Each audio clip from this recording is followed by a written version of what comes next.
so we're going to get started. We don't have a quorum, so we're just going to proceed with, this is just an informational meeting. And so we don't have to take attendance or introductions or anything, so we're just going to go ahead and get started with the presentation.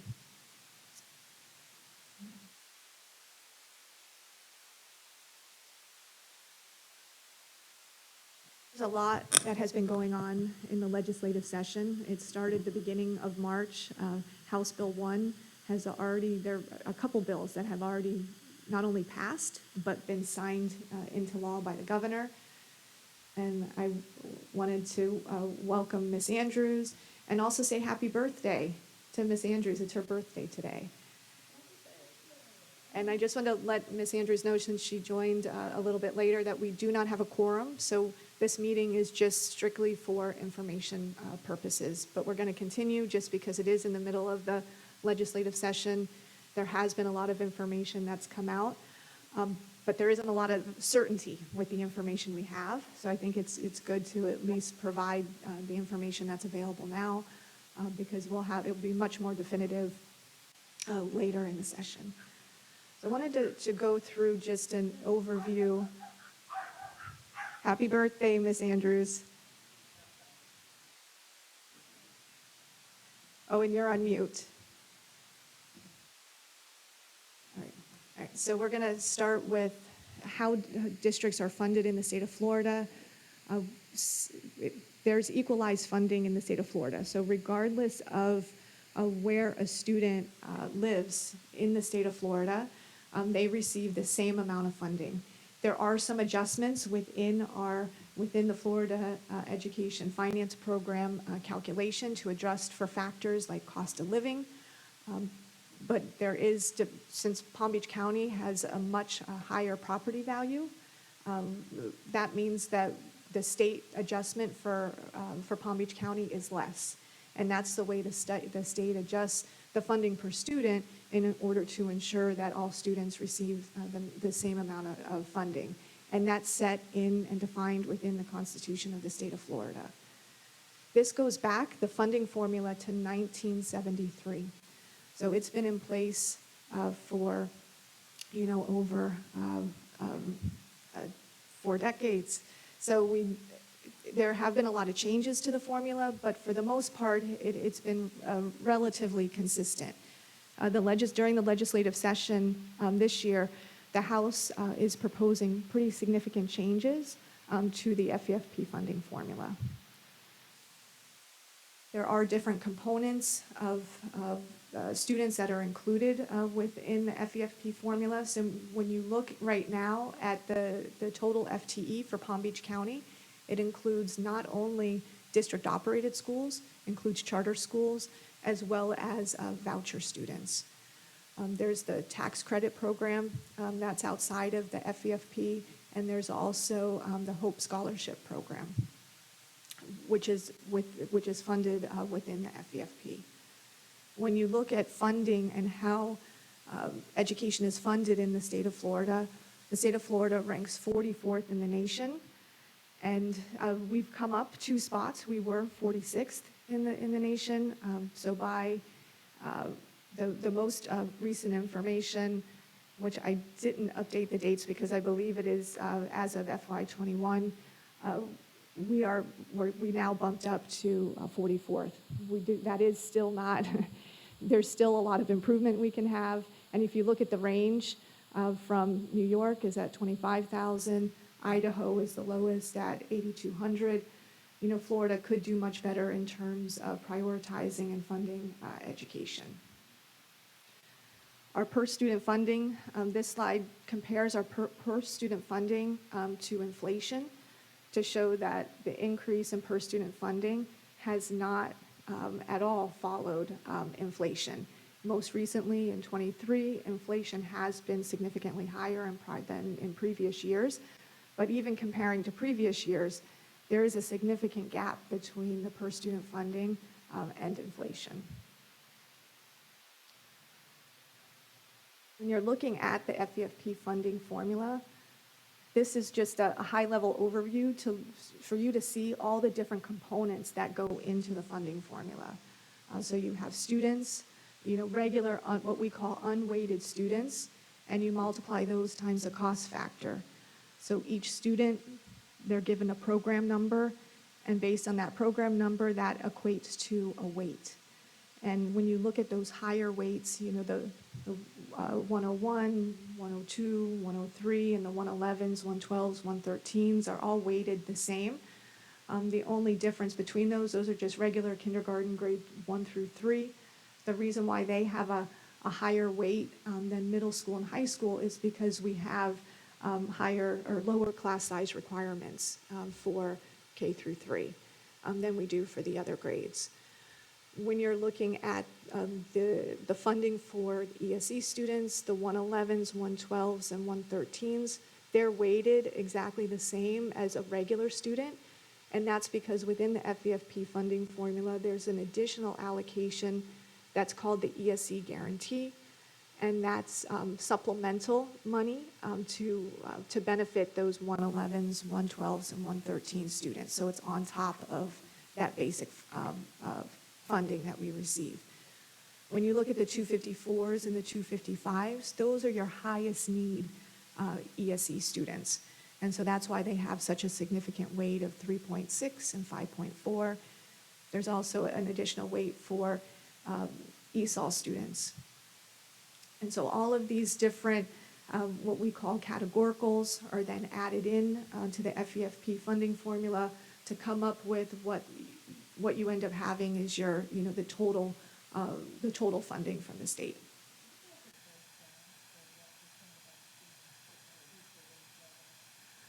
We do. We have a breakdown that's by matrix level. Is that something we could get? I can send that to the committee. And I also wondered whether sometime one of the statewide school advocacy groups could at least advocate for Florida to reach the median And support for their students. And we have, and Mr. Burke, Superintendent Burke, when he was Chief Financial Officer, actually went to and presented to the State Education Commission, and that was one of the slides that he presented, and the response from the Education Commission was, well, who's the lowest funded state? And we think that we should be there, because they think we're outperforming based on the funding we receive, and that we should be even more efficient with how we utilize our funds. So it was we're outperforming whom? Well, that's what they're, that's from from the legislative perspective. They feel that we're academically performing well with the funding we're receiving compared to other states. Instead of trying to be better. Instead of trying to be better.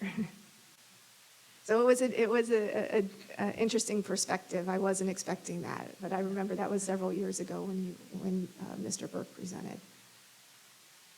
So we already went through, where we're, just the legislative process, and that in the state of Florida, because we have this equalized funding, our funding is set by the state legislature. It's not something that our school board has any control over. Their control is very limited.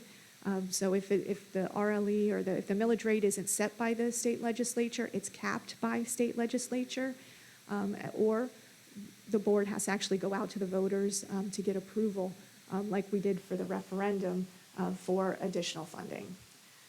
And so the session, since it's an odd year, it started in March, it will end in May, and it has been a very active session in the last couple weeks related to education. Funding, the FEFP is funded through two primary funding mechanisms. The local portion is property taxes. The state portion is primarily funded through state sales tax. So if you look at that makeup statewide, on average, based on an average school district, 45% of the funding is coming from local property taxes, 55% comes from the state. But in Palm Beach County, since we have higher property values, 65% of our funding comes from local property taxes, and 35% comes from the state funding. So that's how they equalize the funding. So the millage rates are primarily set by the state legislature. That's the one that's set by state law, is the 3.271. The portion that's by the local board is capped by state legislature, and then that voted additional millage rate, we have to go back out to the voters for that approval every 4 years. And looking at our property values, since that's such a large component of FEFP, there was a significant increase this past year. Property values increased 22%. The property valuations are released by, they will be released locally from our local Palm Beach County property appraiser, but prior to that, we get a release from the Office of Economic and Demographic Research. They perform a 5-year forecast. So in looking at the 5-year forecast that was recently released, they're projecting in Palm Beach County that we'll have a 13.6% increase in property valuations in the upcoming year. We're waiting to get that certified school taxable value from our local property appraiser, which we expect to have in June. And then it kind of evens off. So we go down to 3% and then up 5%, but we're not seeing a projection of a decline in property values, just a slowing down of property values. So when you look at municipalities, their funding really aligns with the taxable values because they can set their millage rates. And so if they're keeping their millage rate steady and there's an increase of 22% in the property values, they're going to see a 22% increase in their budget. So unlike municipalities, we don't have that ability to set our millage rate. It's set by the legislature. And so this chart is just showing, the blue line is showing the percentage change in taxable value, and the gray line is showing the percentage change in per student funding. So it really doesn't align. Our change in per student funding does not align at all with the change in property values because really it's just the per student funding is set by the state. And when you're looking at the revenue drivers from state sources, the majority of the education dollars are paid out of the general revenue of the state budget, and 75% of the state general revenue comes from state sales tax. So that's why I'm saying the majority of the revenue drivers for FEFP are property taxes and state sales tax. I want to kind of give an overview of the FEFP is to get into all the different changes that we're seeing right now in the state legislature. So we have House Bill 1, which has already passed and been signed into law by the governor this week. Creates a universal voucher program, pretty much removed all the eligibility requirements other than being a K-12 student. There is not an income cap, but they're going to prioritize families that have an income of under 400% of the poverty level. The caps, there's been a lot of discussion whether there's going to be caps on vouchers. The caps are not addressed within House Bill 1. Those are actually addressed in the two conforming bills, the House Bill 5101 and Senate Bill 2502. So within the House Bill is just keeping the caps the same and saying that growth for the vouchers cannot exceed 1% of the total FTE projected for statewide. There are some exceptions to that. If you're law enforcement, there's certain students that are exempt from that cap altogether. But right now, the House is proposing just keeping the current language in place. The Senate they're proposing looking at changing it to a dollar amount and saying the dollar amount that we spend on vouchers in FY23 is X amount, and for FY24, we would take that amount and we could and then add 4.75%. And so they're fixing it based on the dollar amount. The House is also setting aside a $100 million reserve. So if the voucher participation comes in higher than expected, they'd have $100 million set aside. The Senate is setting aside $350 million extra to cover if the increase in FES is larger than what's anticipated. And why the reserves are very important is because, like I said, the House is proposing to keep vouchers within the Palm Beach County FTE enrollment. So if the vouchers, when the state projects what our enrollment's going to be statewide, that's set, and the funding is set. So if the students come in less than projection, nothing happens with our per-student funding. It stays the same. If the number of students comes in higher than what the state projected, then they reduce our funding because they say, no, we only set aside X amount of dollars. And so the projection is very important. And, the fact that the House wants to still keep the family empowerment within the district's FTE, then that means that if FES comes in higher than the $100 million they have reserved, that money doesn't go back to the vouchers. They don't reduce the amount of money that they gave to the private schools. They're just going to reduce the amount of money they've given to district-operated and charter schools. And it's called a prorated holdback, which we've always had, but it just makes it much more uncertain with the family empowerment scholarships.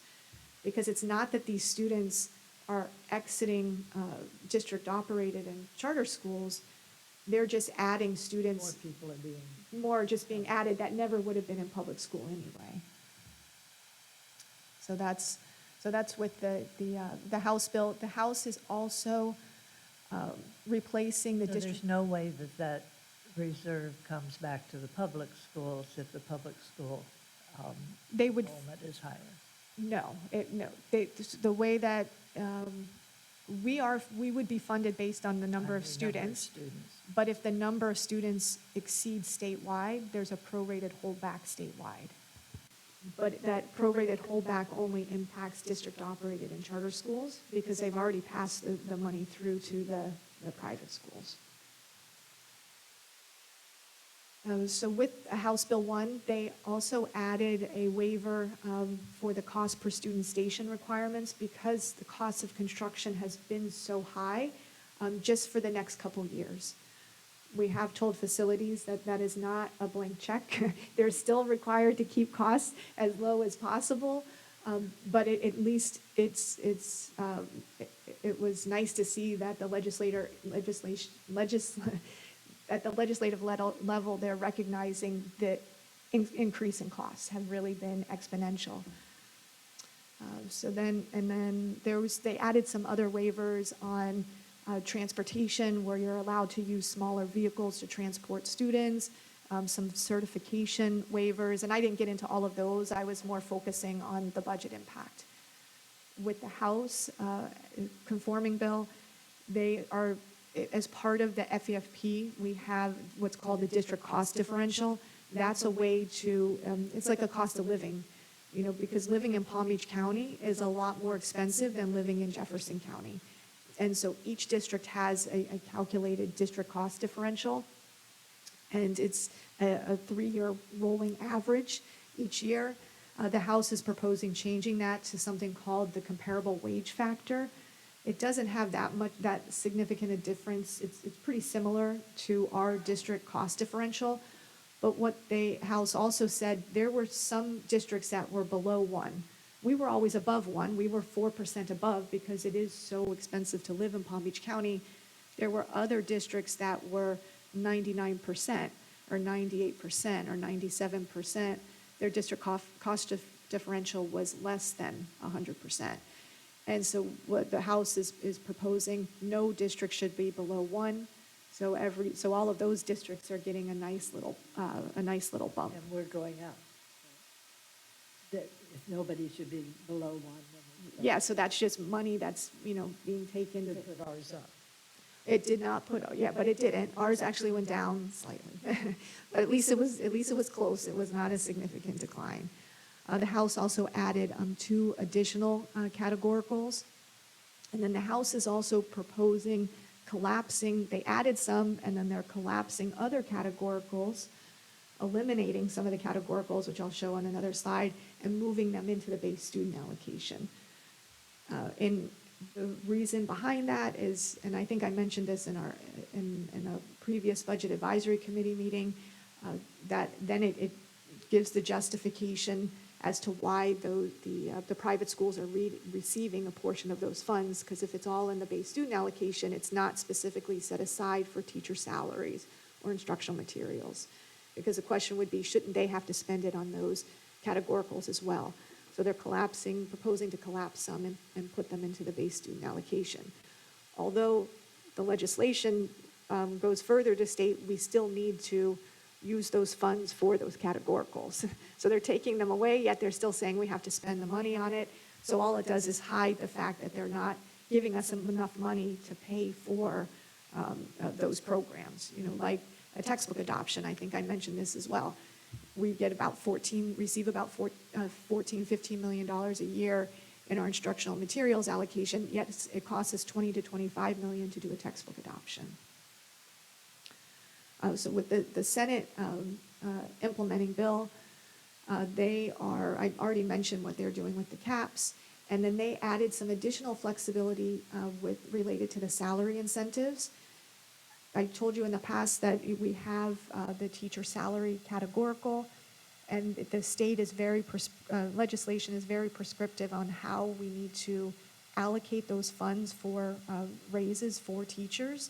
And so this provides some flexibility, saying right now the current language is however the district feels to use the money to best meet its needs, which would give us flexibility to possibly give more to more senior teachers. Whereas before it was it was tied to statute, very prescriptive. This is the same chart I showed you previously with the FEFP, but I highlighted what all the changes are. So the ones with the red circles, those would all be added to the base student allocation, so eliminated and added to the base student allocation. The district cost differential, which is there highlighted in blue, would change to the comparable wage factor. And the ESE guarantee, which is in green, there was a proposal in the House to change how that ESE guarantee is being calculated, which benefits those students I was telling you, the lower needs ESE students.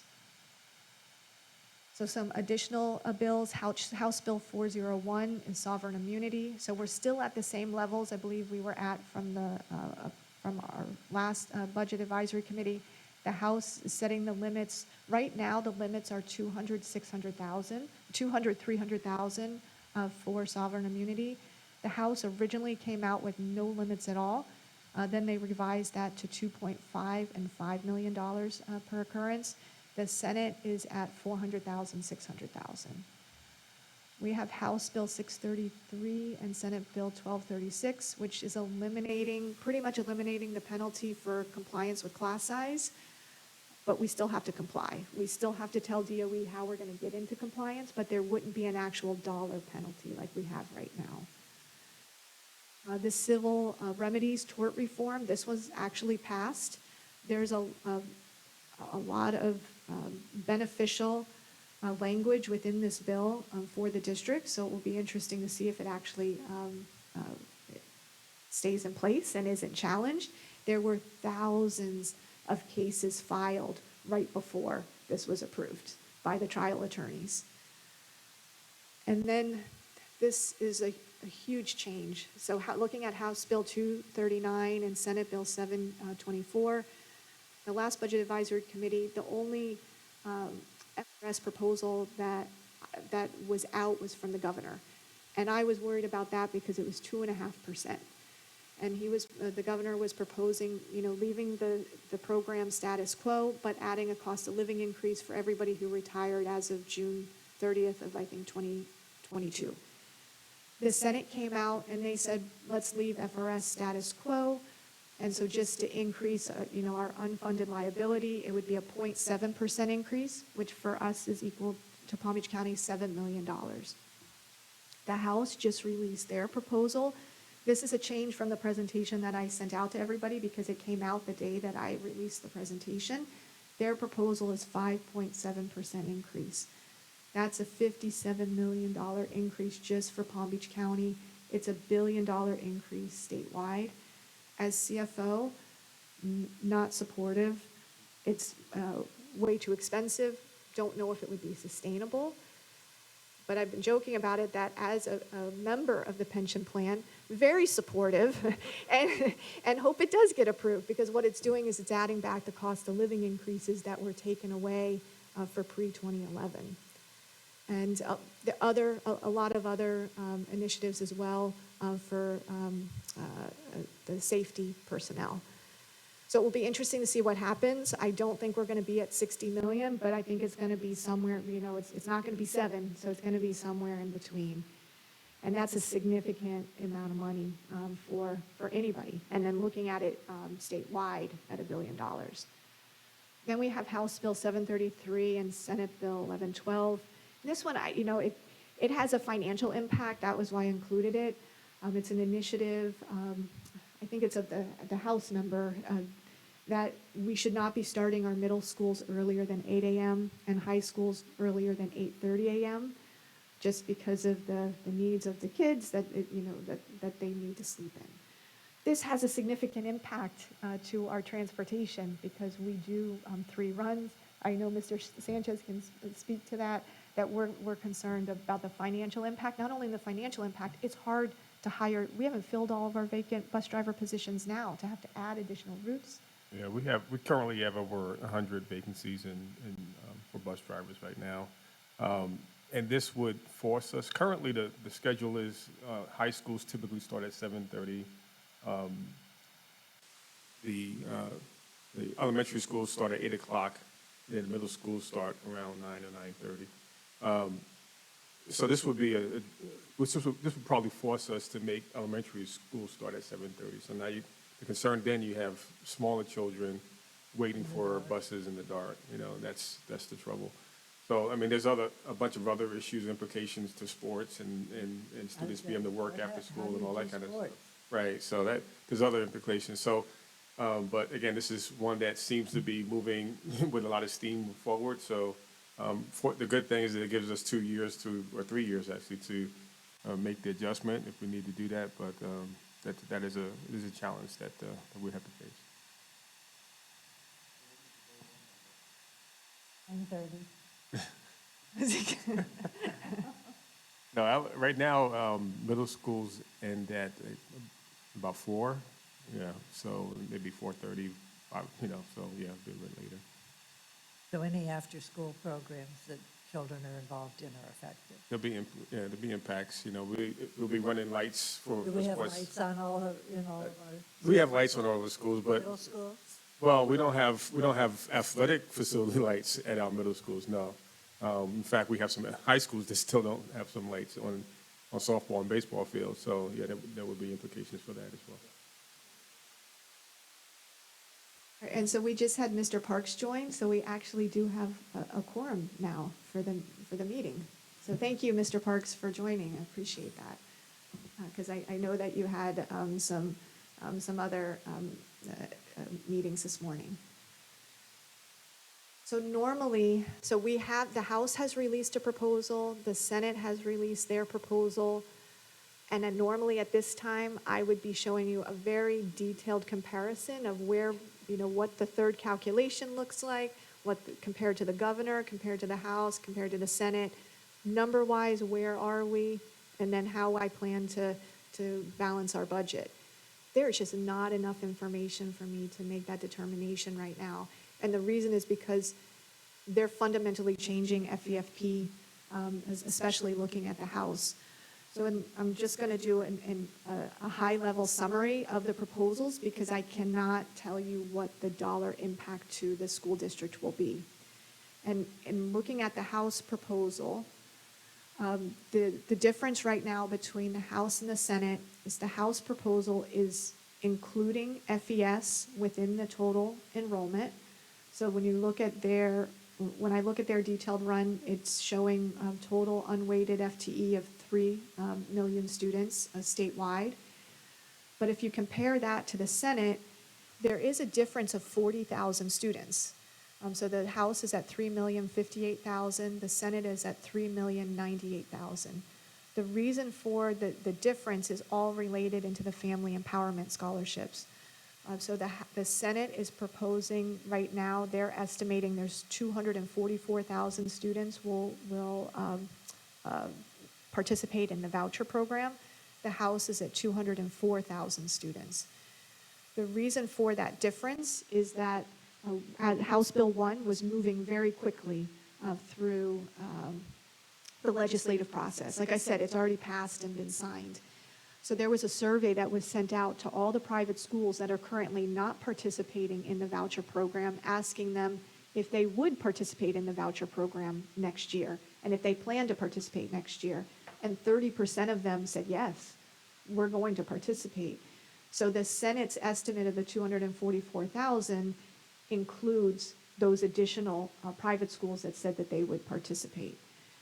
So the difference in dollar impact is that the House's initial impact was that the FES would cost $200 million. The Senate, their estimate is that it's going to cost over $800 million. And that's only assuming a percentage is going to participate. It's going to consistently increase each year. So there's a significant uncertainty in the unweighted FTE. So I can't really say this is what I think the funding's going to be until we can have a more definitive FTE. Just this week, we were asked by the state if we wanted to adjust our district forecast. So all the districts were asked that question. And so we have to wait and see if they are going to change the projected student enrollment for next year. Because I do believe that the Senate's is much more accurate in terms of the number of students. The other change, and if the House sticks with their version and that gets passed and they don't increase the total enrollment, we have that issue, like I said, with the prorated holdback, that there's a fixed amount of funding that's allotted, and if enrollment comes in higher, then the funding for district operated and charter schools will be reduced in order to adjust for that. The other difference, as you move down, is for the base student allocation. So the base student allocation you can see under the House model looks like it's going up 16%, or $761 per student. That's because they're eliminating all those categoricals and they're moving them up into the base student allocation. And so looking at the total funds per student, it's a 5.5% increase. Looking at the House version, it's a 4.75% in the Senate version. To me, I'm not confident with those numbers until we actually see and get, like I said, get a more definitive amount of what the FTE and whether the projected student enrollment is accurate, to see how that's going to be applied to the total funding. Do you have any Palm Beach County projection? Do you have any idea of what's going to happen here? I have done the projections. I just didn't feel confident enough to present them to the committee because there's too many uncertainties. And then I'm putting in my assumptions saying, well, for the House version, I can take what they have, but then I feel that we would have a prorated holdback if they were to keep the current enrollment that they have of $50 million. So we would be receiving negative funding in Palm Beach County. And then student projection. Oh, student projections, yeah. So, yeah, we've done our student projections. I believe, what we believe is that we're going to see an increase of about 1,000 students, 750 to 1,000 students for district-operated schools, 500 to 750 for our charter schools. We had a significant decline after COVID. 6,000 students. Each year after that, we've been increasing a minor amount, but at least we have been increasing. So we maintained the first year. The next year, we went up about 350 students. This past year, we went up 550 students. So that's why I believe that we'll go up 750 to 1,000. So that's what our projection is. If I were to apply that and look at based on the Senate numbers, the Senate's saying no, we would remain flat. And I don't believe that's accurate. So I don't think that the projected student enrollment they have right now is accurate. They're assuming that the students are going to leave public school. I believe that we're just going to add students to the roll. So it's just a fundamental difference. So there's just too many uncertainties right now for me to say this is what the dollar impact would be like I would normally do. But the projections I have done don't look good. So I'm hoping that, they adjust the FTE as well as increase the funding. If you're going to add this voucher program, expand this voucher program, the state needs to fund it properly. So with that, I'm now going to, our school budgets, I told you, were complete. We rolled those out in February, February 20th. We actually rolled them out a little bit early. We've worked through all the meetings with our school principals, and so we've now completed, and we added the positions to the budget just this week, just yesterday. So school budgets are in place in PeopleSoft, and we're earlier than we were in the prior year. In the month of March, we went through all of our department budget meetings where each department had met with the superintendent as well as leadership to go over each of their budget initiatives. We took a very thoughtful approach because we know that funding is limited. There's a lot of uncertainty, but there were some needs in the district that we needed to address. And so these are the proposals that were approved. So we're adding a significant number of positions to behavioral support, and this is all for student need. In speaking with the ESE department, as a result of COVID, the students coming in, especially the younger students, have a lot more behavioral supports than previously, and the schools need some help with interventions when they have students that are acting out.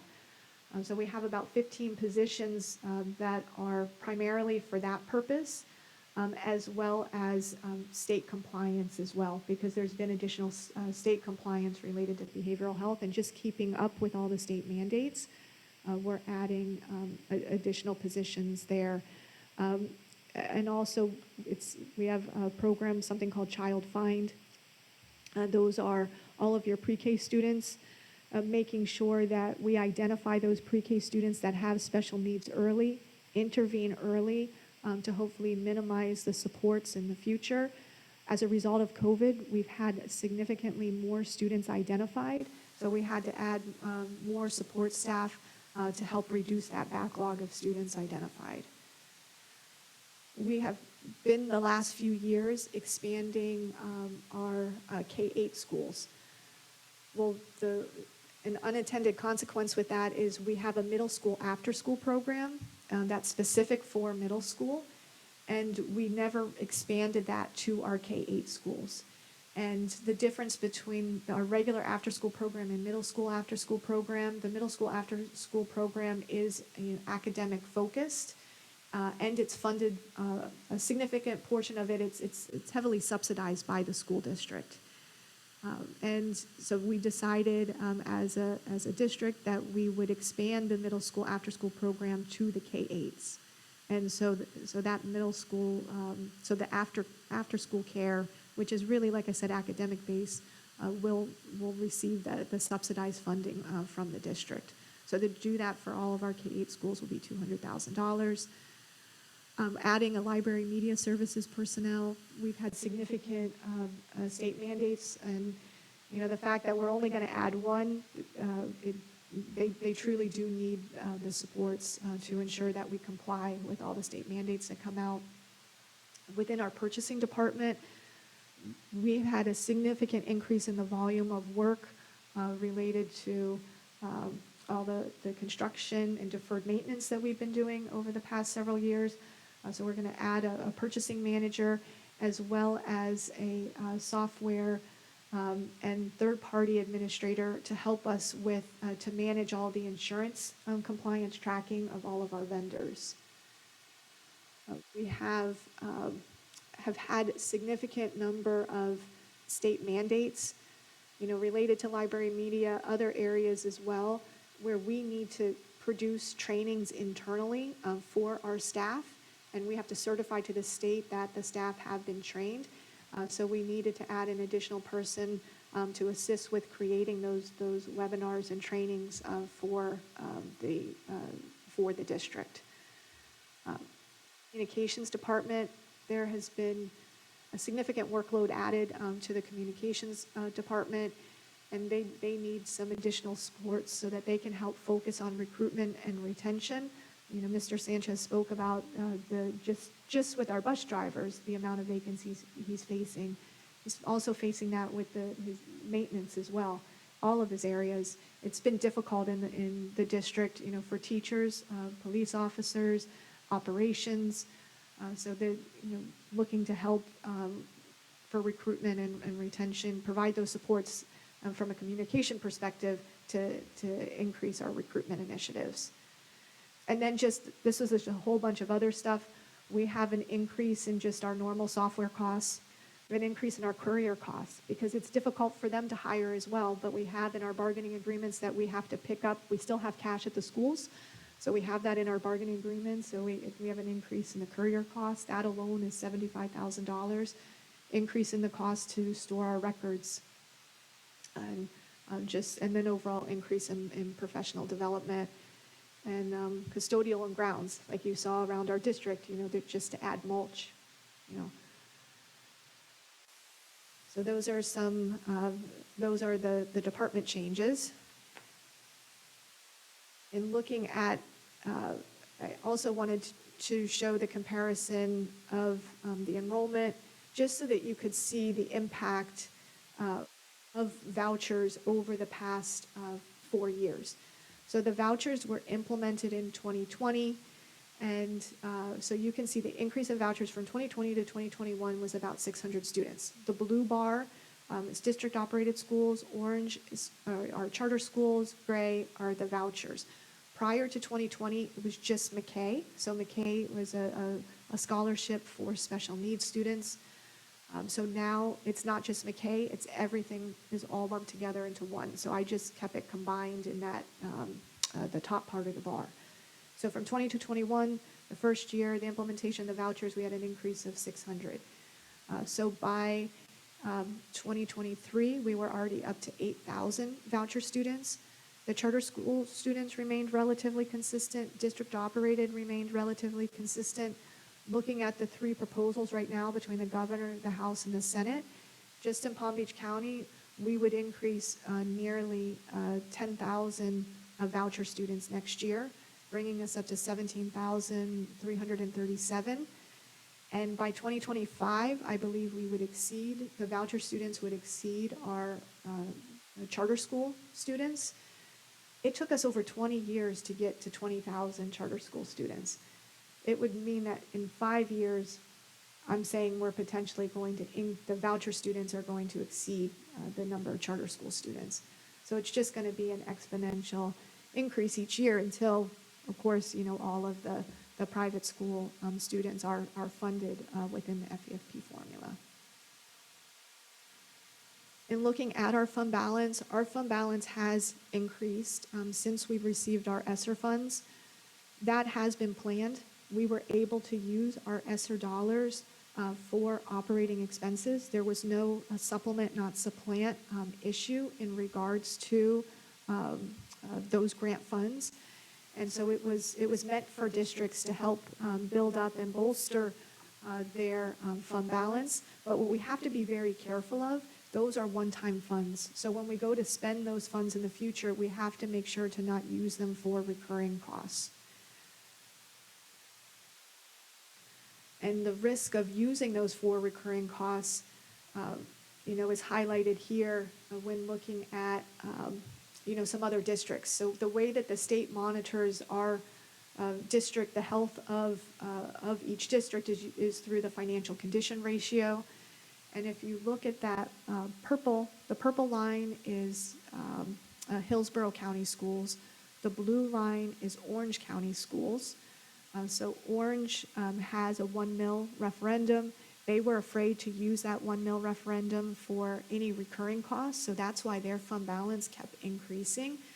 But they realized that they had to start using it for recurring costs, so that's why they are purposely spending it down at this point for big one-time initiatives, as well as they did start using it for salary increases.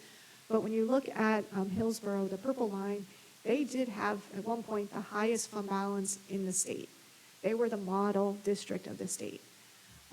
They ended up getting a grant. We all competed for the same grant. Hillsborough was the one that won it. And once that grant, once it sunsetted, they didn't make the changes that they needed to make within their budget. So their budget was no longer structurally balanced. So they were spending more than the revenue they were bringing in because the grant was all related to salary and salary initiatives for their teachers, creating tiers. And so they became from the highest fund balance in the state, in about 10 years, the lowest fund balance in the state, with the potential, if you get below 3%, of the state coming to take you over. The only thing that saved them was the ESSER dollars that came out. And they've been working hard to structurally balance their budget to get back on track.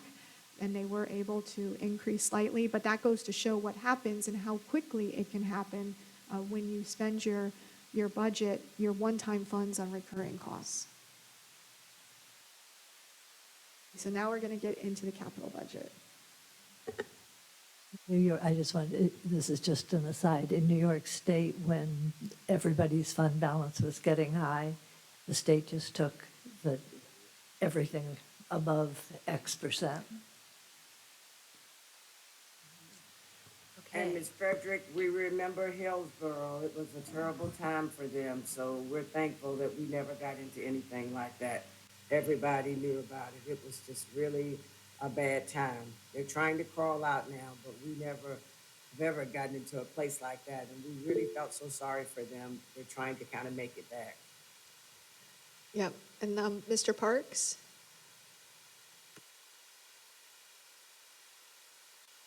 You're muted if you're trying to.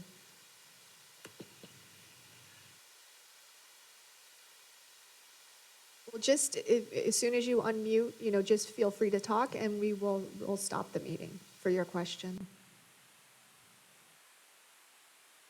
Okay, here we go. So I just wondered, do we have a target rate as it relates to the fund balance?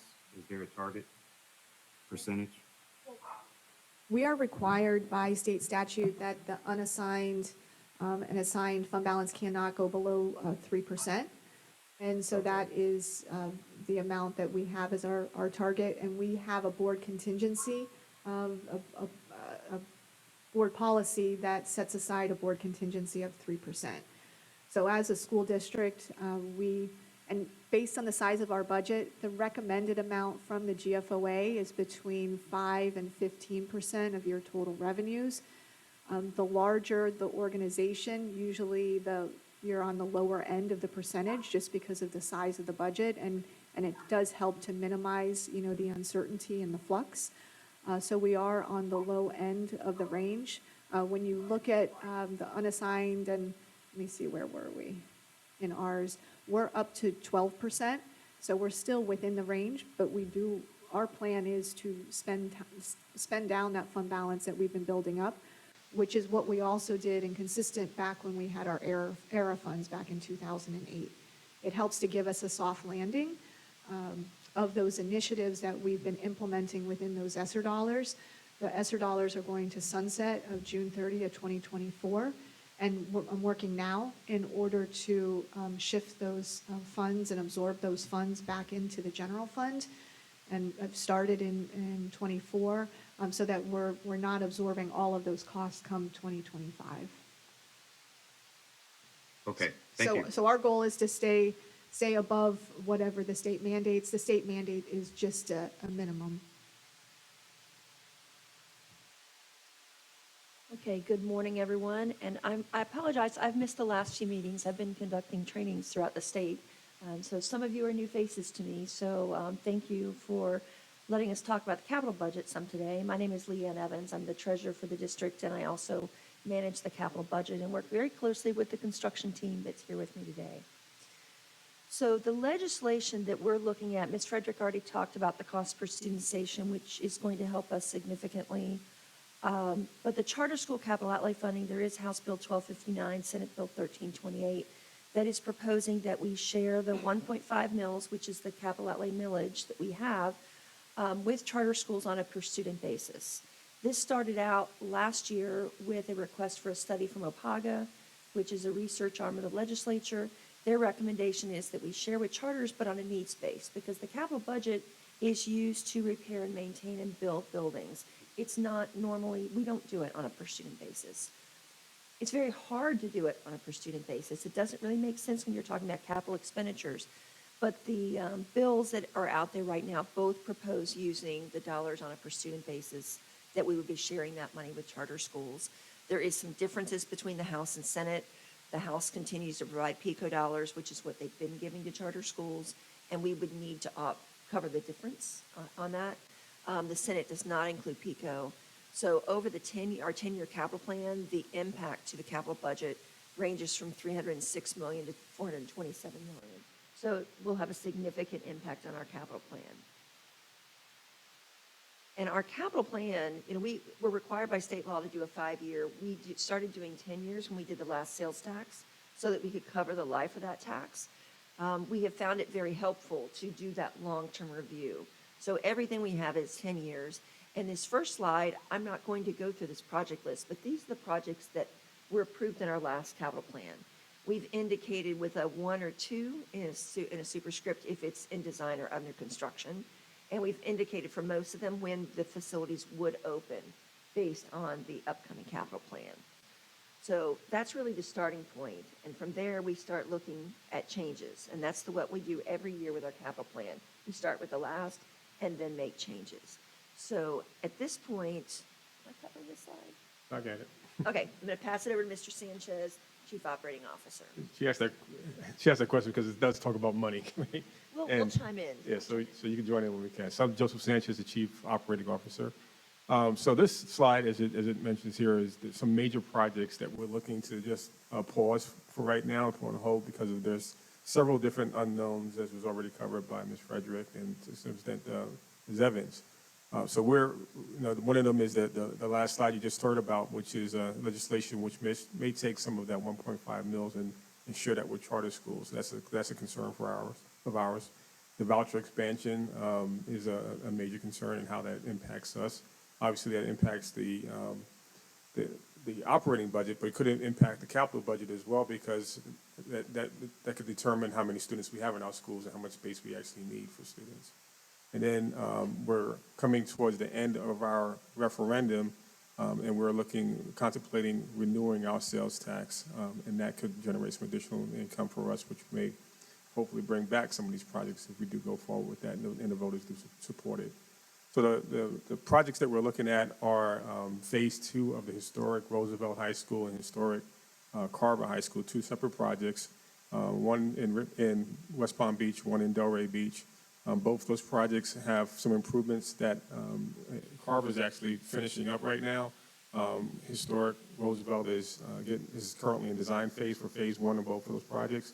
But phase 2 would take the rest of the campuses of each one of those and build them out for other uses as well. The second bullet there is the renovation of the Australian and McKesson warehouses. These are both over 40 years, maybe over 50 years facilities. We still have a need for warehouses for different things, and we're looking to make some improvements to them. But right now, we're going to put them on pause until we can figure out what the outlook is for funding. Westlake Elementary School is one of the projects also that we're going to be holding off for a while until we see the enrollment need, but we could bring that back earlier if necessary based upon the enrollment projections. Again, as I mentioned, we're going to have to see what the vouchers do to us. There is another elementary school that we have planned for Arden, which is growing quite fast out in the western area, and that one is still within the 10-year period.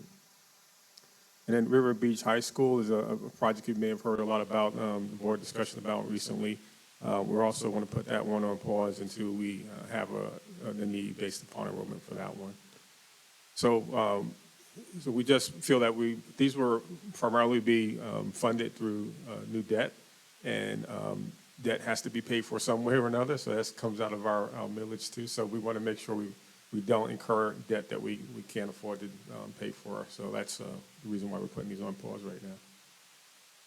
So there are still several projects that we do want to put into the 10-year capital plan. And they're based upon the need for, for health, for safety, student needs, the equity issues that we have at school. So first one up there is the demolition of the old Plumosa. Old Plumosa's in Delray Beach. It's been, I think, over 10 years since we built the new Plumosa, and we held on to that. We're still holding on to that old campus for future use. Delray continues to develop as a city. Right now, we do want to demolish that old campus. We can demolish most of the campus. There are a couple of buildings on that campus that are newer. When I say newer, within, I think, 15 years old or so, that we can't demolish, but most of the buildings we can demolish. We want to make sure that we take away that nuisance down there. We don't want anybody getting hurt down there. We're looking to expand the artificial turf on our high school fields. That is both a safety issue and an equity issue for our schools. We have a couple of schools that have artificial turf right now. Some of them funded by the municipalities. And we want to provide that equity and provide that more general use of schools. We have to, currently with our grass turf fields, we have to shut them down to refresh them between seasons and every year. And that's an issue for the usability of those fields. We have a couple of schools, as I mentioned earlier, I think 3 high schools that do not have baseball and softball lighting. So again, an equity issue on those that we want to address. Digital marquees. We have digital marquees funded for our secondary schools currently, but we want to expand that to our elementary schools as well. Big, important issue for communicating with our families. Roof replacements, can't get away from those. Intercom replacements, we're upgrading. This is a safety issue as well. The new EPIC systems allow us a lot more flexibility in how schools use those intercom systems. We can shut off part of the school and only make the announcements in other parts of the school. We have schools that do testing in some classrooms and not other areas, so we don't want alarms going off or bell changes, classroom changes going off if they're in the middle of testing.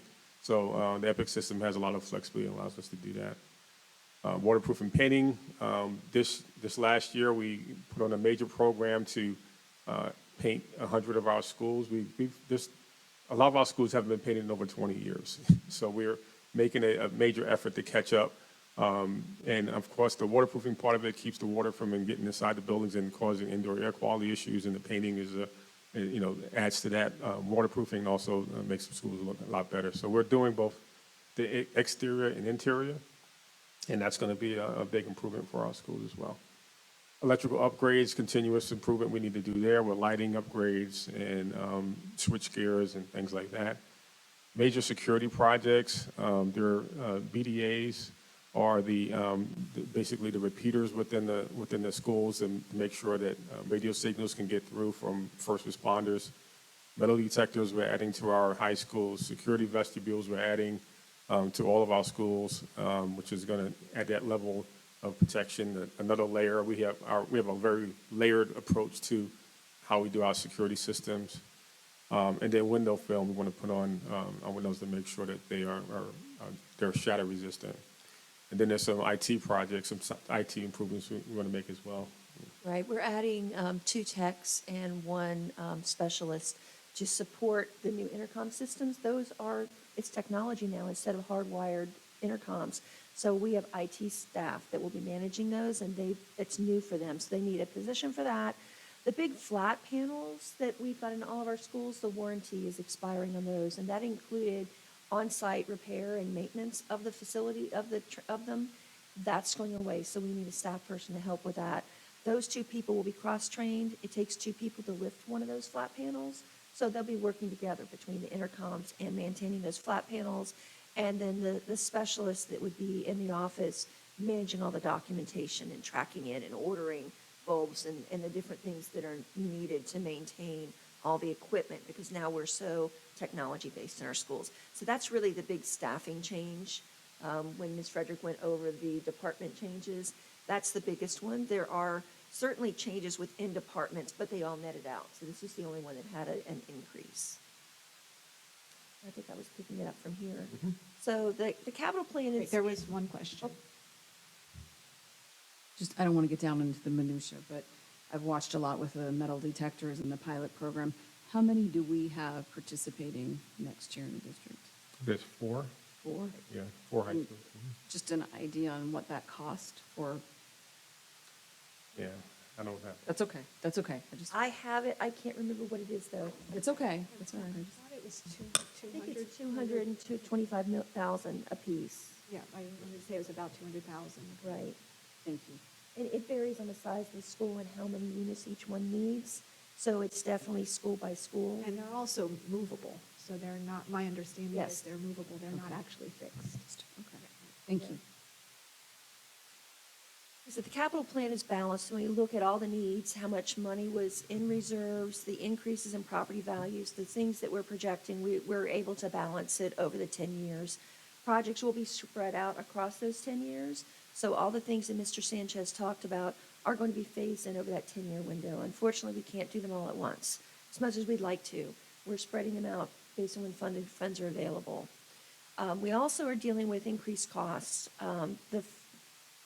The prices of projects that are coming in so much higher right now. Inflation is high across the board, but construction inflation is even significantly higher above that. Those costs will increase future borrowing costs, so we do have that extra debt service built into the capital plan as well. The property values, as we've talked about earlier, are projected to increase in FY '24 above what we had projected.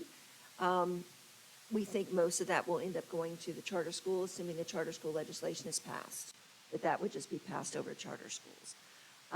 New major construction projects, we just can't fund them all within the existing resources. So we're having to balance them, delay some when necessary, but the new project would require borrowing.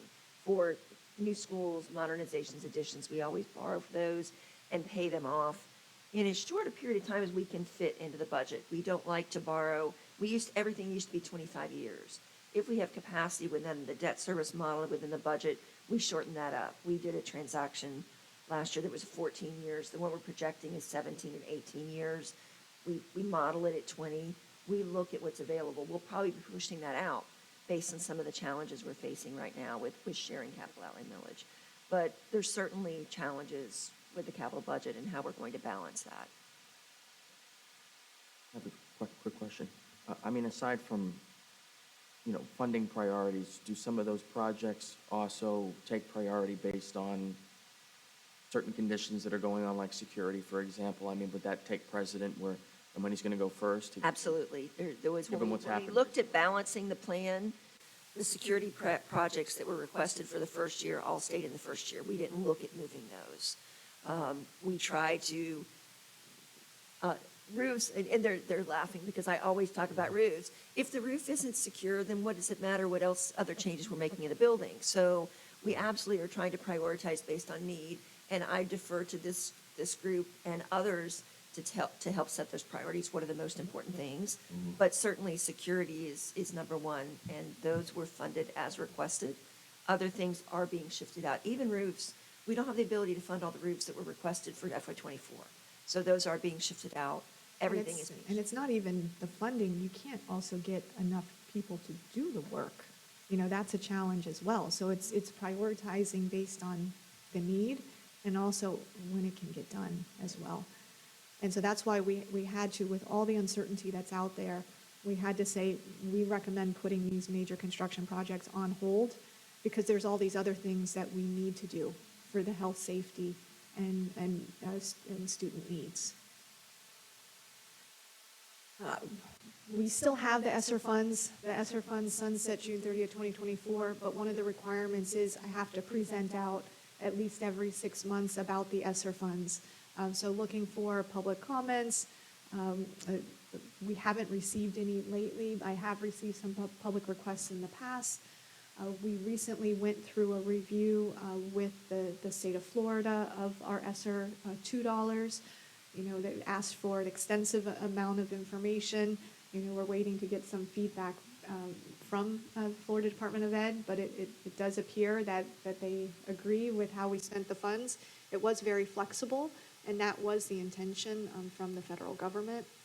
So we are always looking for feedback from the public. But this is what I mentioned when we went over the fund balance. These are one-time funds, and the Florida Department of Ed issued a warning back in February of 2022 saying do not use these funds for recurring purposes.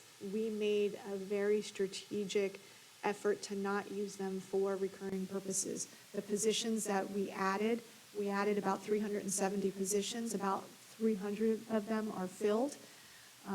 Those positions we knew we could easily absorb with our normal annual attrition.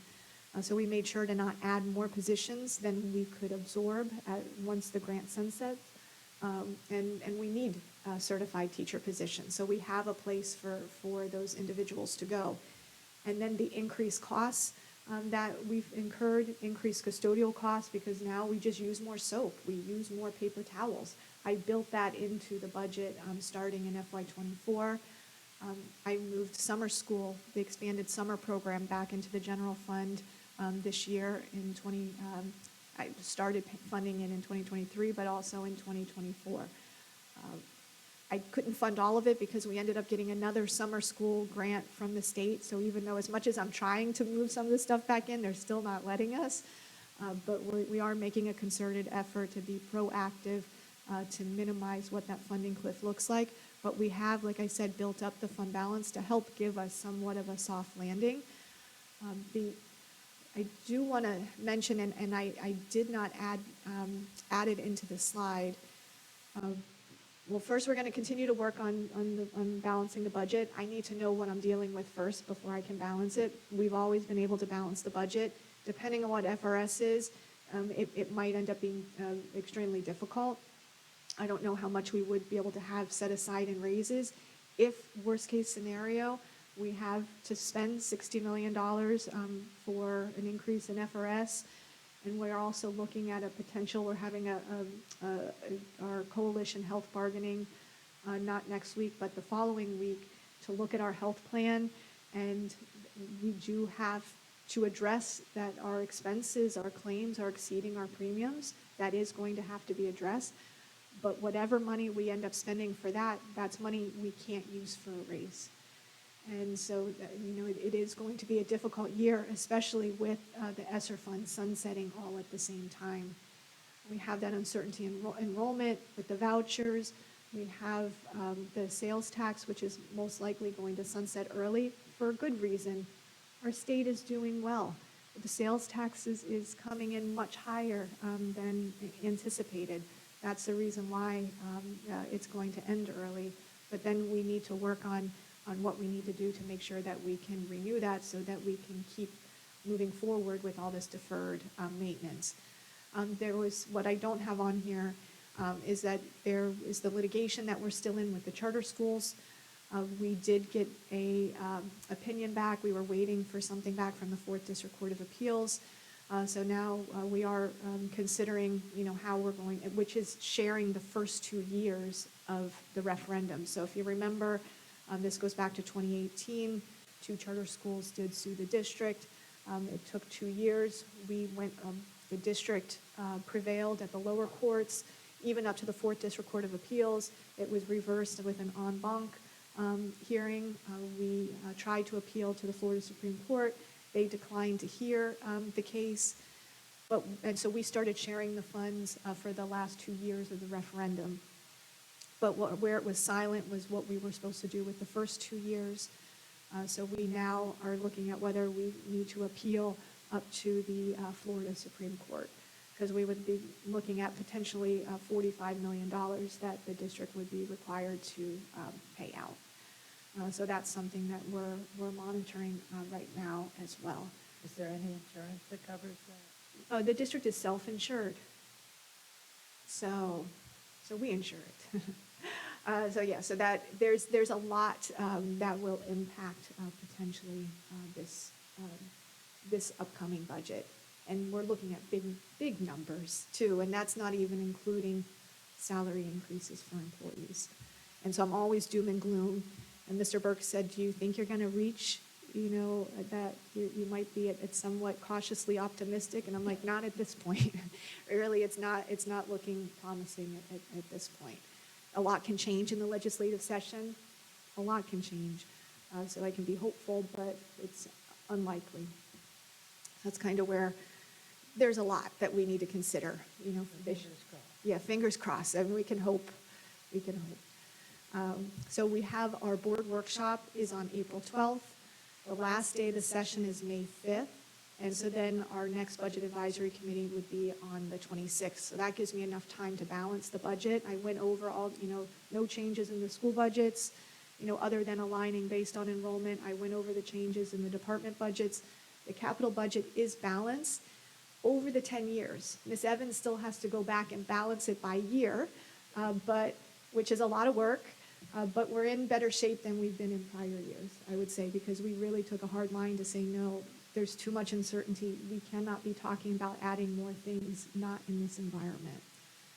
So by our next meeting, we are required by state law to give a balanced budget. And if we are dipping into the fund balance, I will give a reason as to why and what our plan is to avoid something like what happened with Hillsborough County Schools.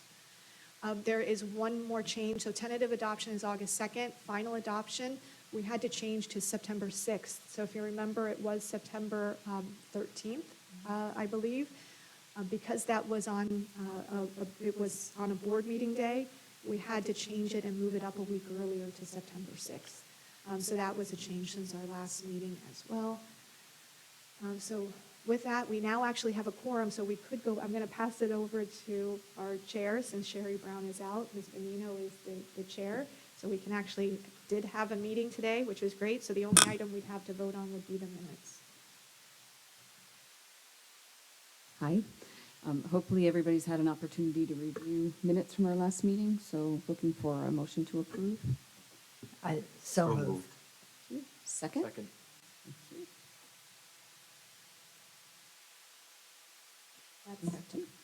Okay, so with that, the meeting is adjourned, and, Did we vote? oh, no, I thought they did, no? We need to vote. Oh, okay, then, sorry. I'm sorry. All in favor? Aye. Any opposed? Motion passes. Thank you. Okay, we do have a question from one of our principals. I think it's Miss. I actually was just voting. That was my vote. Okay, all right, thank you very much. And thank you all for joining. Thank you, Mr. Parks, because you were able to give us a quorum. So I know you were very busy this morning, so thank you very much for joining us. And Miss Andrews, again, have a very happy birthday. Thank you, everybody. We love you All right, all. thank Thank you you. for all you do. All right, thank you. All right, the meeting is adjourned.